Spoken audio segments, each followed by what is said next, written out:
On jette un coup d'œil sur la suite du chapitre. En fait, il y a 3 familles de lois à densité au programme. On regarde d'abord celle-ci qu'on connaît déjà bien, et puis ensuite on n'en parlera plus. Les lois uniformes, bon, elles dépendent de 2 paramètres A et B qui se promènent où on veut dans R. Bon. Elles sont aussi simples qu'on n'en reparlera plus. Alors ensuite, il y a ces espèces de densité ici, on appellera ça des lois exponentielles. Alors elles ne dépendent que d'un paramètre qui doit être strictement positif, disons lambda, et elles ont toujours, les densités ont toujours cette allure, une fonction décroissante, et très important, elles sont définies sur R plus entier, c'est-à-dire qu'on a une fonction ici en rouge qui tend vers 0 très très vite. Alors si on fait varier lambda, alors on voit que le lambda c'est la valeur au point 0 de la densité. On reviendra là-dessus, il y a 3 vidéos sur ces lois. Et dernière famille de variables aléatoires continues, ce qu'on appellera les lois normales.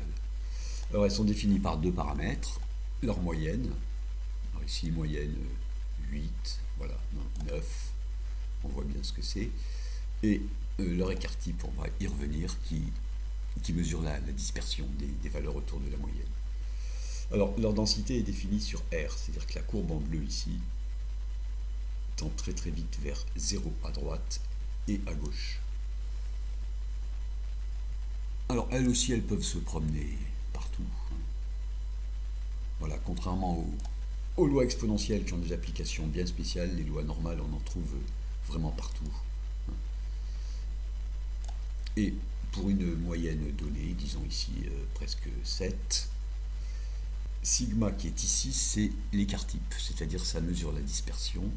Donc pour une moyenne donnée, on peut avoir une dispersion plus ou moins grande et plus ou moins petite, voilà, des valeurs très très concentrées. Un petit détail ici sur le curseur, on a l'écart type, alors que le paramètre le plus courant c'est le carré de l'écart type, ce qu'on appelle la variance.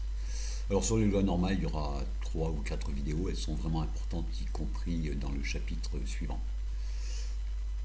Bref, bien se persuader que toutes les aires sous les courbes valent 1, même si la courbe rouge ici continue jusqu'à l'infini, et la courbe bleue, elle, continue jusqu'à moins l'infini et jusqu'à plus l'infini. Il y aura aussi tout à la fin 2 vidéos d'approfondissement, franchement pas essentielles pour le bac,